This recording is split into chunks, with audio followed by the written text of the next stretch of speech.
what they were called, the Ottawas. And that's where we get the word Coosa from. As you know, that was the capital of the Cherokees in Tennessee. And Tennessee itself is a Cherokee word. So we have the southern Cherokees, who were basically of the same stock as Muskogees. We have the northern Cherokees. Those were the parts of our people, the Cherokees and Muskogees, that actually went and mixed in with those Iroquoian groups. And they became known sometimes as the southern Iroquois when they migrated, or settled in these regions here. There's a lot of the political and social history that we have to understand.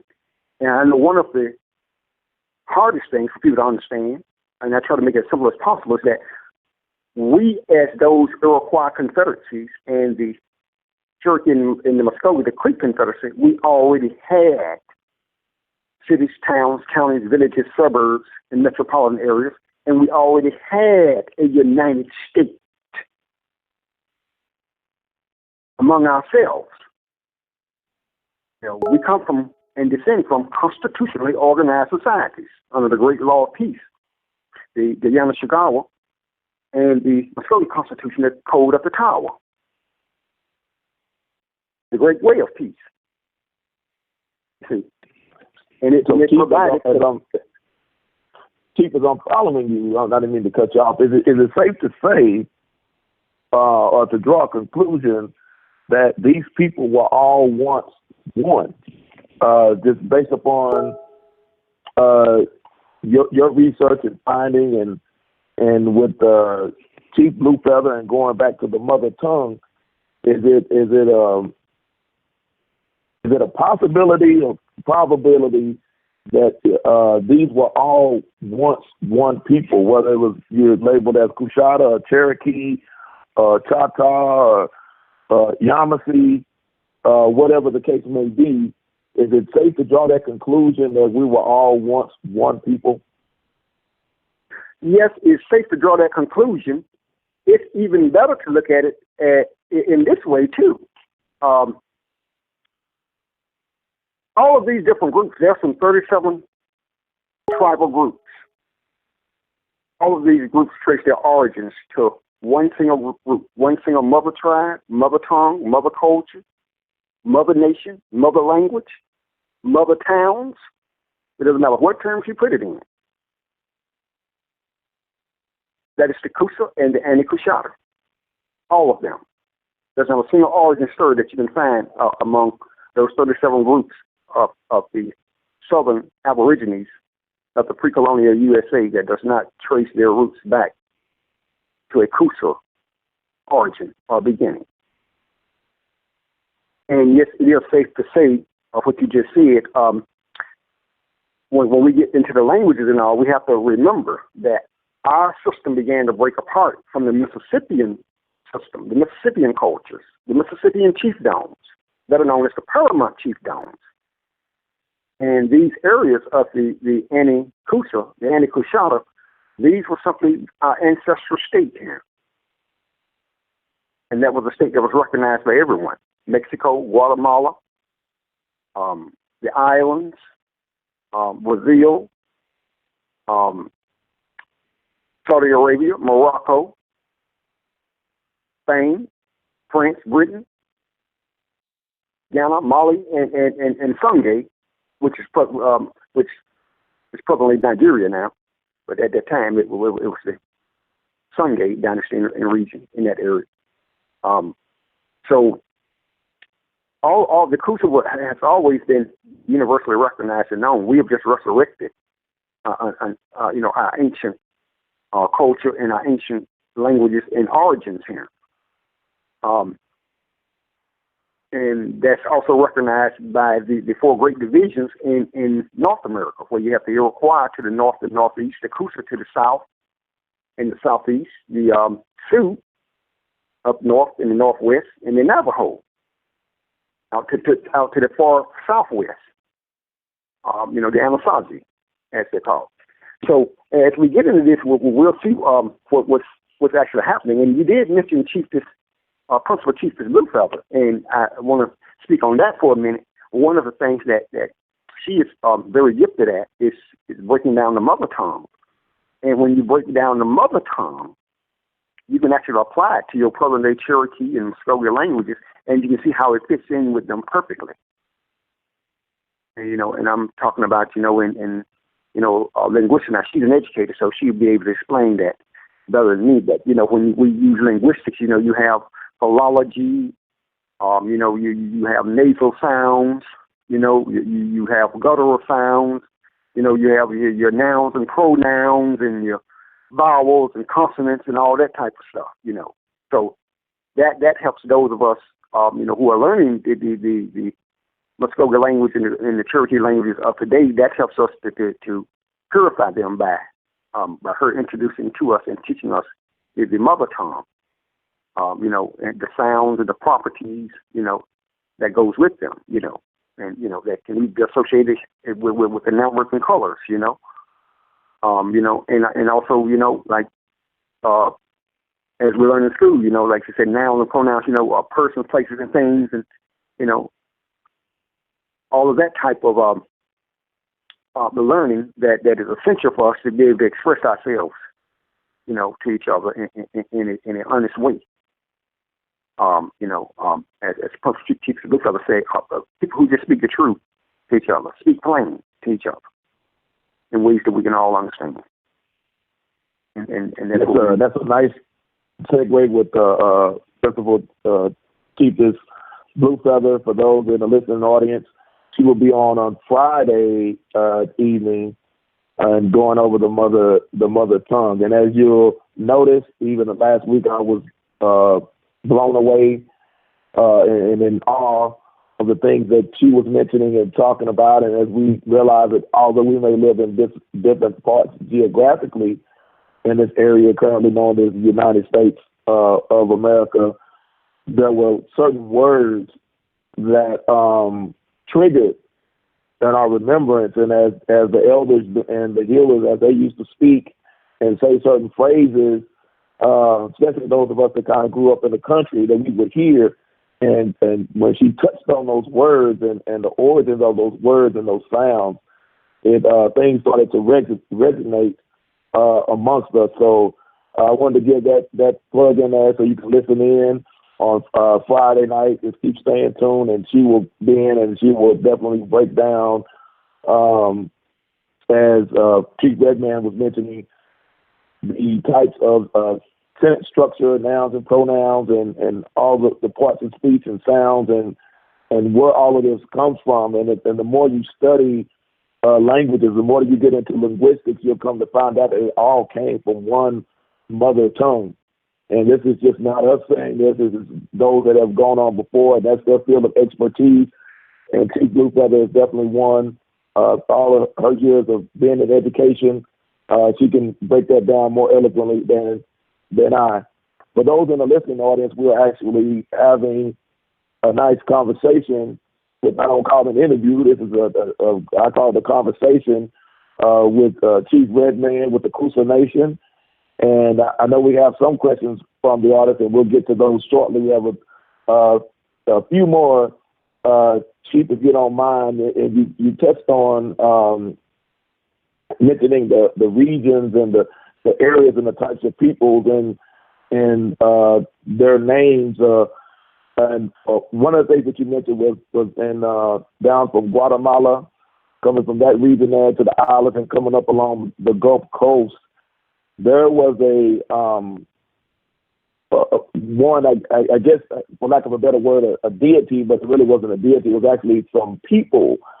And you'll see trinkets and statues and carvings in caves and on rocks all throughout the Southwest, all the way along the Gulf Coast and into Florida. These big-eyed or moon-eyed people. Can you kind of share with us the history of the blue-eyed people, the big-eyed people that actually came out with those that are known as Coosa today? Yeah. One of the things that we have to do sometimes is when we go into our own Indian history, it took me a while to catch on. I was born and raised in Muskogee County, Chattahoochee, and Stewart County, Coosa. And one of the things I had to catch on to at an early age, and then again after my academic years, is we also have had so much history here, and we taught in so many different ways. We have to learn sometimes ourselves now. And this is just for us now, the Cousas. We have to differentiate sometimes between the stories of our ancestors that are actually really, really real. They have a physical side to them. And then that side that is more of a spiritual and mythological nature. And what I mean by that is that the raccoon-eyed peoples or the moon-eyed people, if you really look at it, they're simply talking about those people again that are known as the Choctaw. That's the literal definition of their name. And you can find them, as you said. I don't know if Coach is still with us. I know he's mixing the board back there, but there's actually we have a picture of one of those big-eyed or raccoon-eyed or moon-eyed people known as the Choctaw. I'll show it. You have to show it. And he's going to put it up in the chat. I know you probably won't be able to see it, Chief, but during the replay. But this is for those that I always like to say that we get things in myths because we pass things down orally. A lot of things were done orally, and so I like to say that a myth is a truth wrapped up in an exaggeration. So. And so even how you breaking that down and talking about the people that are here and the origins of these words and showing that we are the same people. And as we were mentioning earlier before we even went live,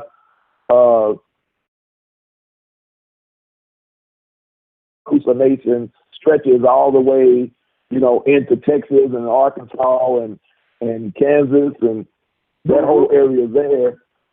Can you share with us the relationship or the correlation between the Kanza and the Coosa Nation? Okay, they have three roots.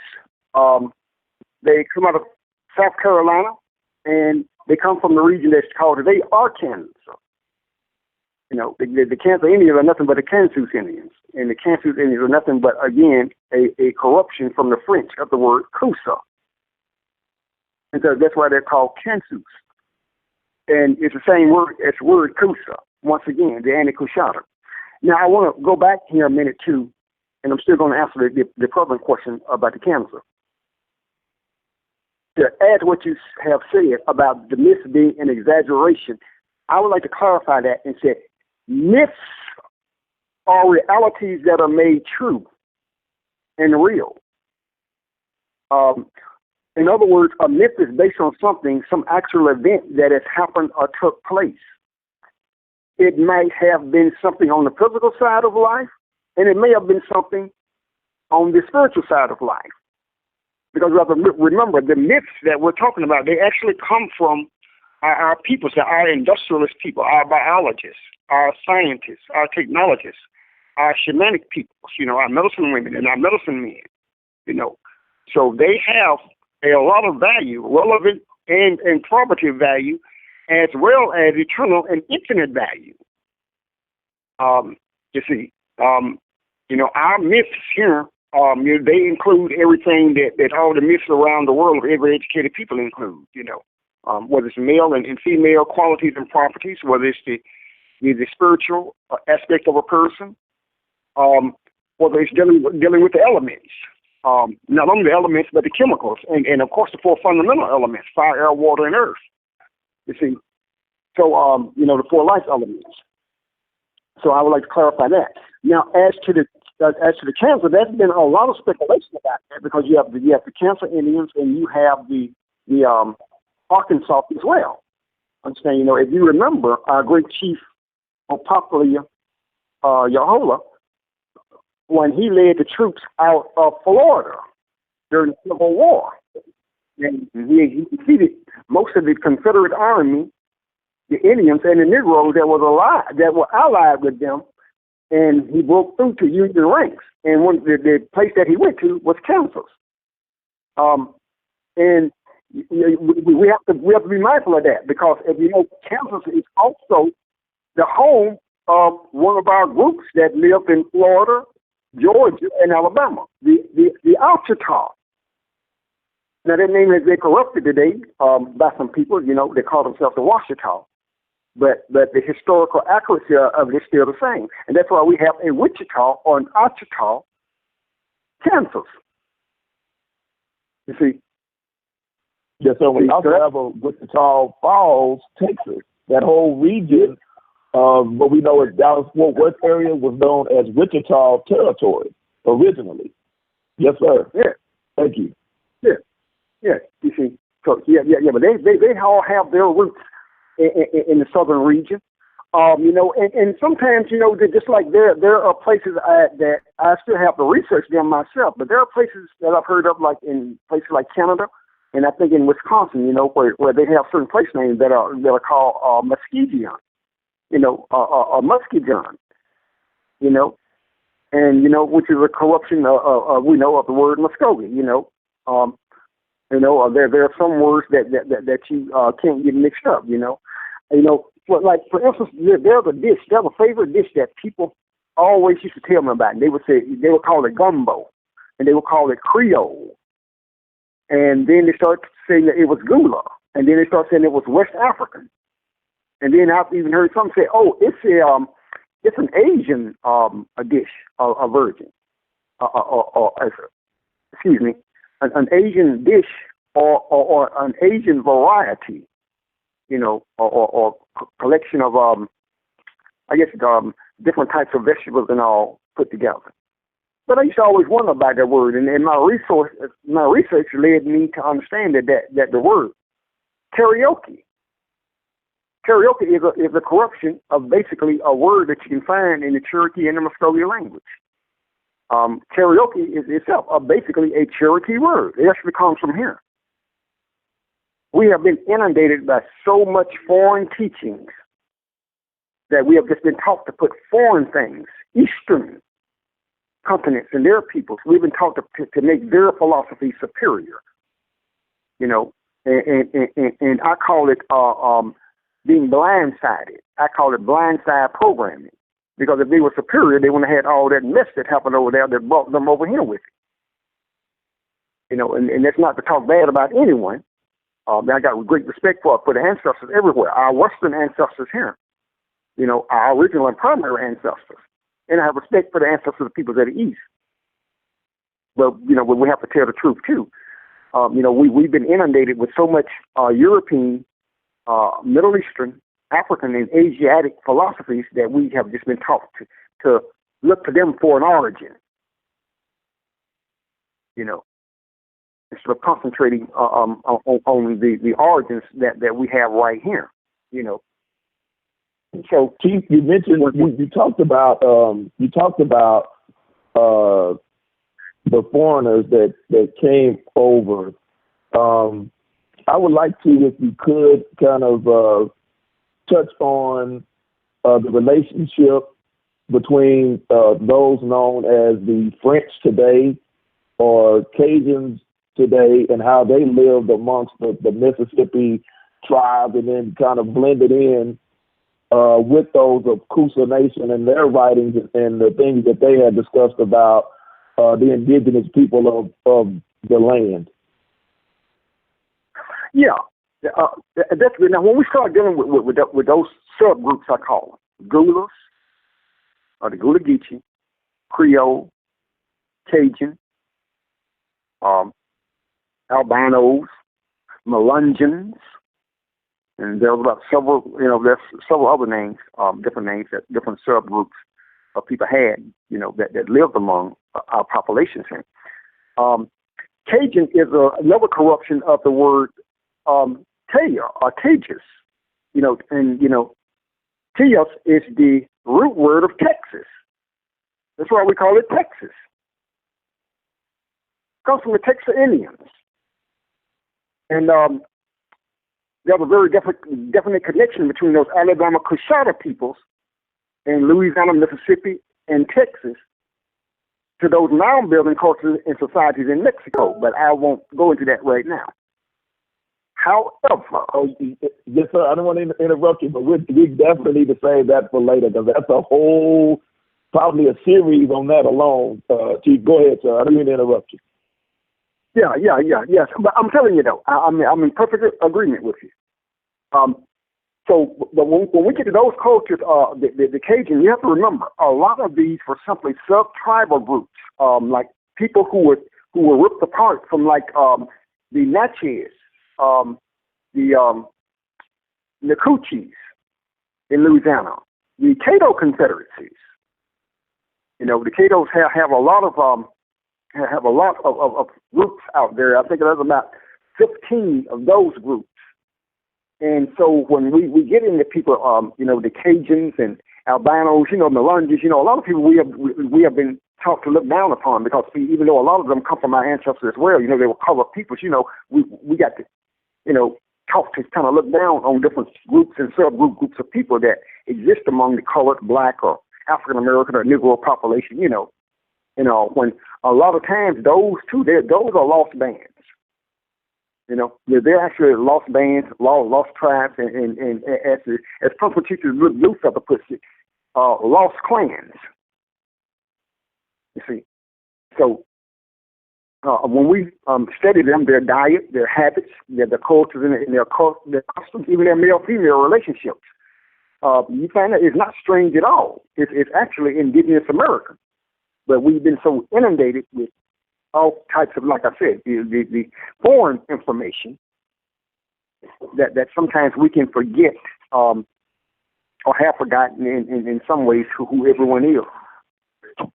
So right now, you know, one of the things I would also like to touch on too, because we were talking about just culture now in society, but one of the things that we're doing politically is we have also initiated, myself and Principal Teacher Bluefeather, we have initiated our right of return, you know, our right of redemption. And we're also going to provide safe passage to our people for our own restitution here, and our own repatriation here in our own ethnic homeland.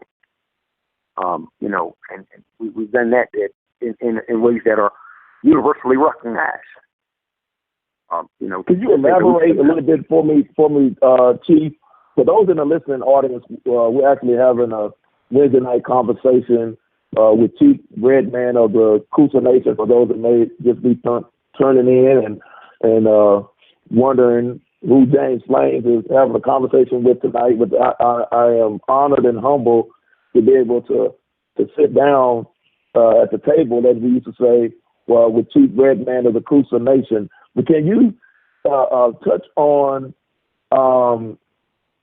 what you were discussing before about the right of return and why this ties in to genealogy and the specific land of the Coosa Nation today?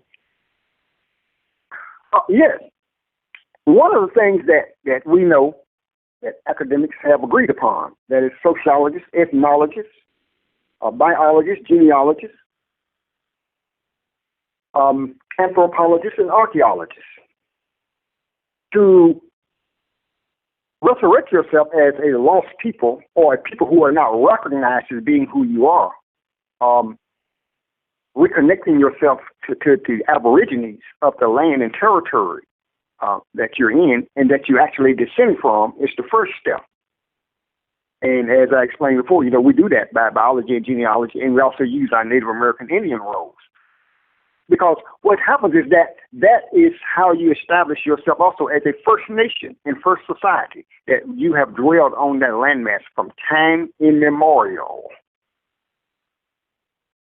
And that does not mean that your ancestors, you know, like our ancestors here, that does not mean that we did not have civilizations and languages. We've had several different forms of the same language. You know, just as we were discussing the differences between as it is now, the mother tongue, Coosa or Coushatta, you know, in relation to the tribal tongues that we use today, Cherokee, Muscogee, Choctaw, Appalachia, Wally, Yamasee, and all of those.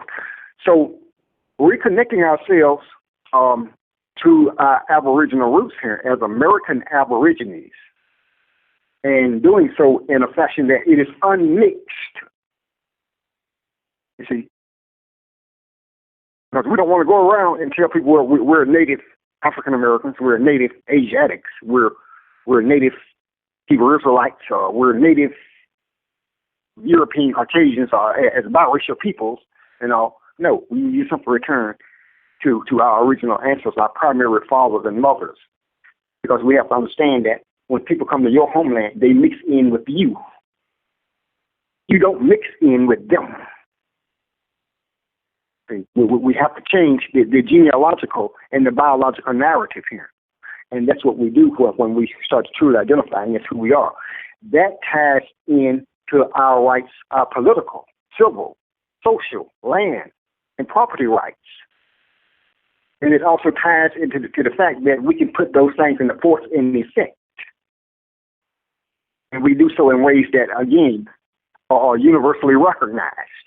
And when I say universally recognized, I will go as far as to say not only in the Native American Indian sense, the Native American Aborigine sense, but also at the city, county, state, or the federal, or the OAS and the UN level. Because that is not only... Go ahead, Chief. I didn't want to... Yeah. I want you to ask your questions too, but I just want to finish about the right of return and the right of redemption. Everybody on this earth has the right of return and redemption to their original identity, their original culture, their original language, their original landmass, and everything. It's not only something that is essential that you do if you're going to survive as a people, but it's also something that as scientists, that's something that we do in an evolutionary sense. And so when we claim and reclaim our Native American Aboriginal heritage, we have reclaimed all of our civilizations, past, present, and future. That means that everything that has been produced on this continent and everything that will be produced on it comes from us. We played a primary role in it. And that's even during our enslavement. You know, we can just look at what they call colored, Negro, black inventions, and now they're trying to say it's African American inventions, and they know Africans ever invented anything that anybody here in America has invented. We've got several centuries to prove that. So I don't know how you can come from one place and be so smart, but you can't be smart where you're at. And that's not to downgrade anybody. That's just to, because there are intelligent Africans too. However, every time all of our inventions have been, people have tried to say, oh, that's from an African American, or that's from somebody that was colored. They was biracial, black and white, trying to identify us and misidentify us as negative identities, arbitrary and capricious identities, colors, reds, browns, yellows, blacks, and foreign identities. So we never get our foot up under us to reclaim that which is ours and all. But we started contributing to it. And you can be you can't be in a worse slavery than that. So our right of redemption and right of return, that is the in safe passage. Everybody in the world has that right. And so that's what we have undertaken here at the Coosa Nation of North America, USA, to restore that right, not only to ourselves, but to everyone around us and even to the future generation, and to make up for the mistakes of the past, and also to restore the blessings of the past, and to materialize it here in the present. And I'm finished now, and I'm ready to hear your next question. Oh, you're fine, Chief. For those that are listening in and join those in the chat, we're about to wrap up here shortly because we want to be mindful of the Chief's time and appreciate him coming out tonight. For those that are just tuning in or those that are listening but unable to see the chat, we're actually having a nice sit-down conversation /interview with Chief Redman of the Coosa Nation. So if you have any questions in the chat, hopefully that either Coach or Bones or No Sellout or any of those that are the admins, if you could catch those questions in the chat, because I know the chat's going pretty quickly from what I see on my end, so I may not be able to catch all the questions, but we want to make sure that they're answered, and we also want to make sure that we are mindful of Chief Redman's time. I had one other question, Chief, and the significance of Carter's Dam and the Coosa capital, or the last known or most recent capital of that area. Can you touch on the significance of Carter's Dam, and I call it the Carter's cover-up, and the things that they are finding or uncovering in that area in regards to the Coosa Nation and the artifacts that they're finding, as well as even the remains of the elders? Yeah. And I want to be brief with that, and I'll get back in touch with you, and we'll actually do a segment on that, archaeology in America and anthropology in America. One of the main things about the Carter's Dam,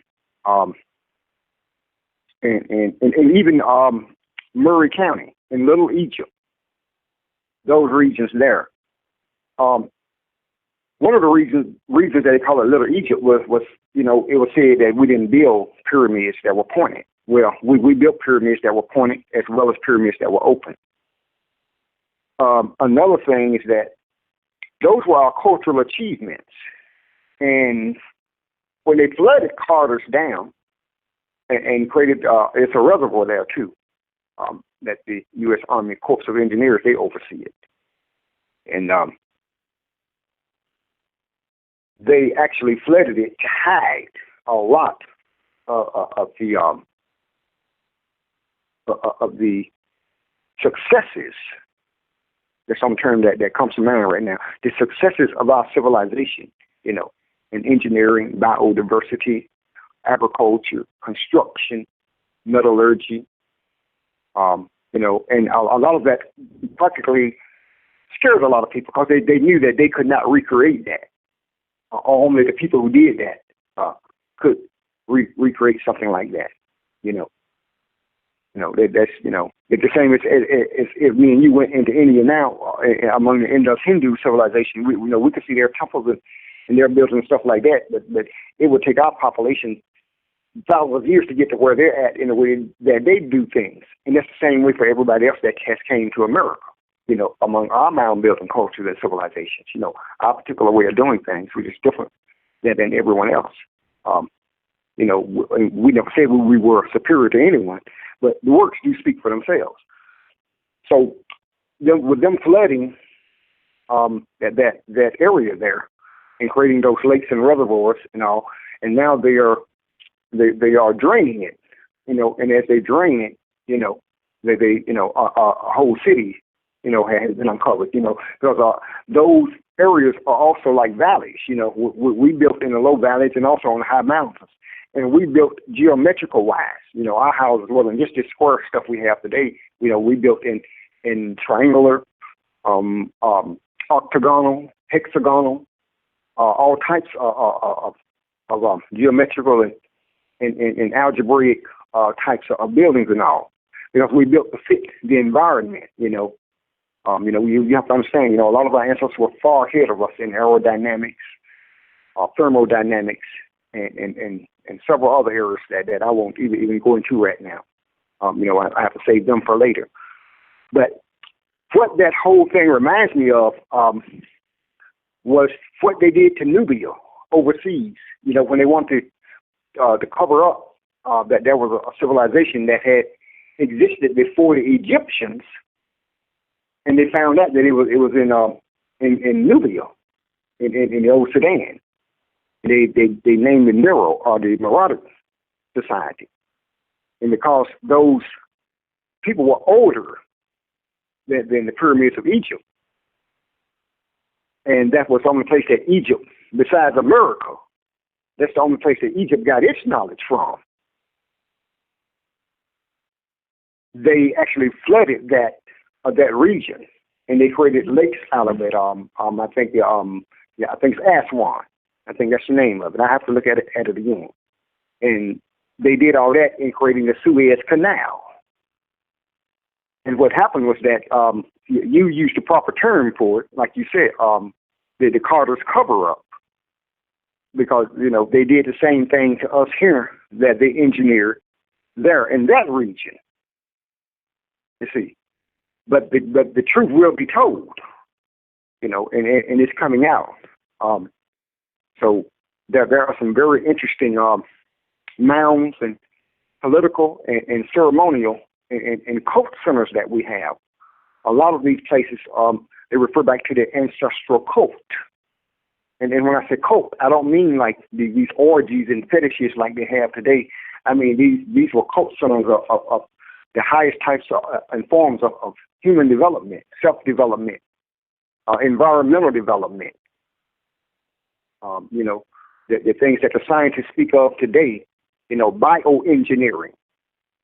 You see, producing the people that we want. We always say how our people act and all that.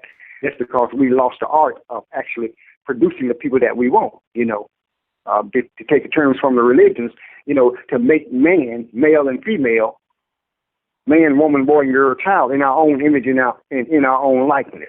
To borrow, a saying from the Bible here, Okay, our ancestors were very best enough to do that, and so, and so the Coosa, that's how we, that's how we did things. So that was part of the Carter's Dam that I wanted to bring that, to your attention and the group's attention, and anyone who's out there that listens and that can accept information and free spirited and all. There are some other research and stuff that I have on it, and of course I'll share that at a later time.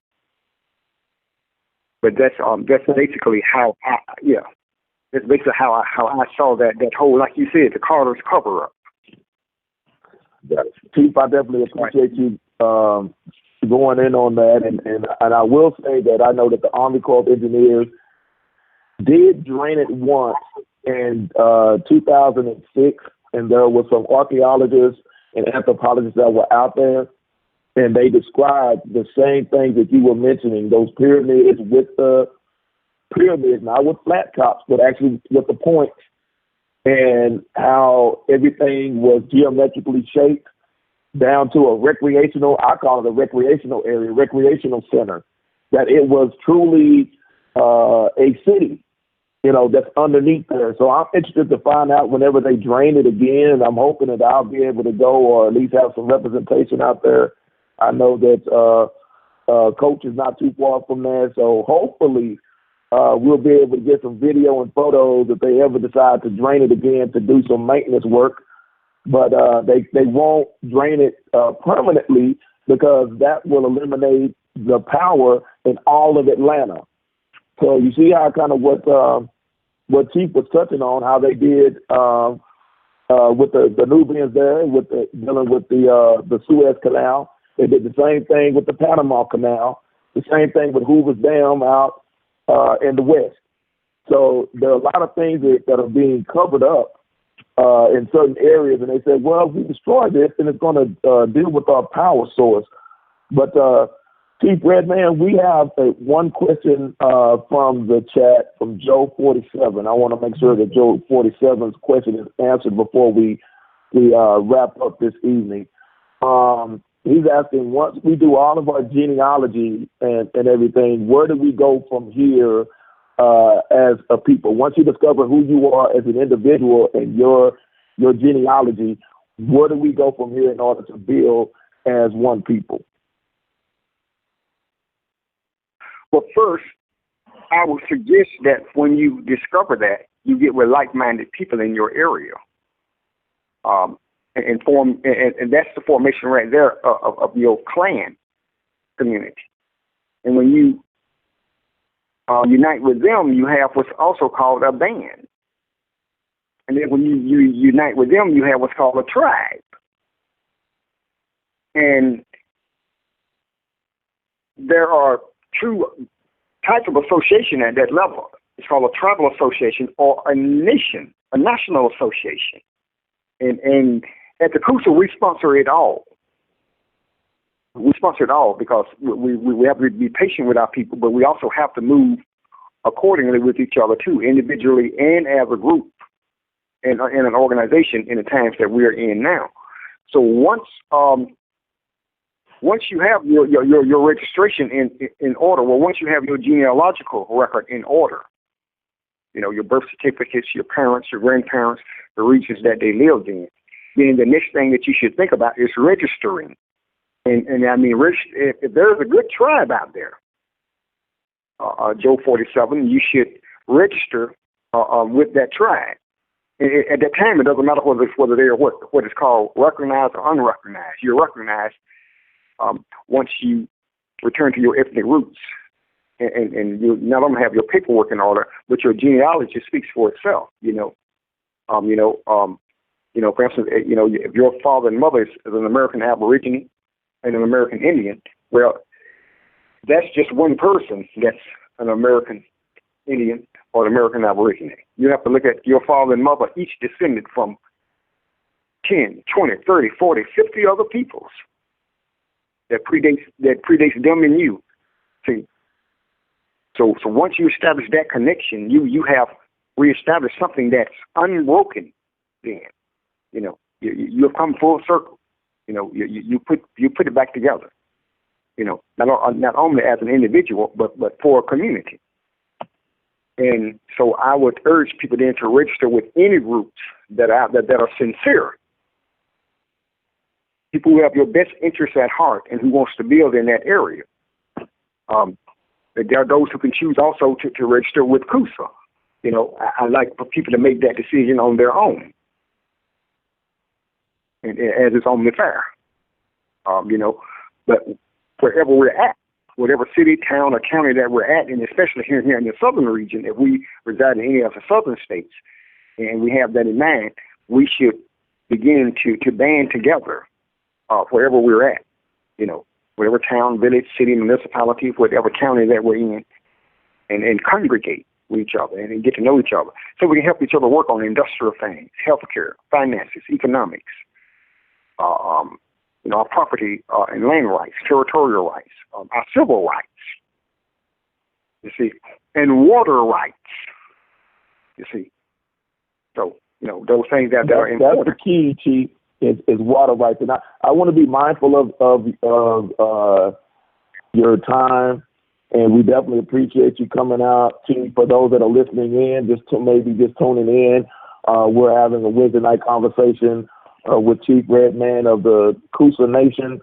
And I wanted to just say thank you. It is definitely a privilege and an honor to sit amongst the giants. And I appreciate your time. And what I want to do is Chief Redman, if you don't mind, I want to give you the opportunity for closing statements, closing remarks. We have a few more questions coming in, but we'll save that for another sit down. And I'll say this, and I hope this is okay with Cab, with Coaching Bones and no sellout. That sir, I want to say you have an open invitation to come and sit and just share with us. We appreciate your knowledge, your wisdom, your insight, and most of all, we appreciate the time and your patience, because you didn't have to do this. And I appreciate it, and I'm honored and I'm humbled that you give me an opportunity to actually just sit down and talk with you. And with that, I'll give you the closing remarks, anything that you would like to share, how to contact you or the Coosa Nation, and what can we do to assist. Yes, I would, and thank you all too for inviting me, having me. I am humbled anytime anyone allows me to speak to them, and take their time to listen and be silent and actually hear what I have to say. I'm very humble, and I mean that from the bottom of my heart. My closing statement is well, I'm going to have to kind of make that pretty quick here because, I have our chief operations officer here, my great brother Pine Chief here, and he's about to snatch me off the phone himself. So I want to tell everyone that the Coosa Nation is open to anyone who wants to build. And whether you want to do it individually, whether you want to do it as a group, whether you want to do it as an organization, whether you want to do it as a tribe, we don't try to cut out people out of anything. Everything is open to us now. The opportunities are there, and we need to congregate with each other so that we can take advantage of them, so that while we're benefiting ourselves individually, we're also benefiting ourselves as far as the whole entire community is concerned. The region, the city, the neighborhood of the county, wherever we dwell at, whether it's suburban or whether it's urban, or whether it's just rural, as they say, the rural areas, and, for those of us, who some of us live in the city, some of us live in the country, some of us live in between. But we're open to anyone who identifies as a Native American Aborigine and also known as American Indian of color. That's who we are, and we're open to working with anyone with that. And registration is open as well. Registration is free, and we realize we need to build people up. No matter what our tribes call themselves now, they're still our people. All of us are still the same people. And all the various names are just various expressions of us, one group of people. And I want everybody out there, to keep that in mind. And we will build, and I just like to say, Coosa is back, and Coosa is forever. And thank you all. And may the blessings of the ancestors go with each and every one of you. The honor and privilege is ours, Chief. It's closing out. We're having a Wednesday night conversation, a Wednesday night bill with Chief Redman of the Coosa Nation. Again, Chief, we'll appreciate your time. For those that didn't catch it in the chat, I'll rewind the tape for you. He mentioned that registration is free. F-R-E-E. Free. In case y'all didn't catch it, I'll say it one more time. Free. To be a part of the Coosa Nation, which is actually you returning back to who you are, the First Nation. With that, Chief, I appreciate you. I appreciate everything the Coosa Nation is doing. You all are trailblazers. You're making a trail where there was no trail to want to walk. And then generations from now, our children will be able to drive smoothly on the trail that you blaze. So thank you. With that, I'll turn it back over to Coach. All right. Thank you, Redman. Chief Redman. Thank you. Thanks for DooDoo. I'll talk to you all later. Chief, I'll see you this weekend. We got Chief Blue Feather. For those that are showing, we're going to have a post bill for a few minutes. So I'm about to end the call. All right, Chief. I'll see you later.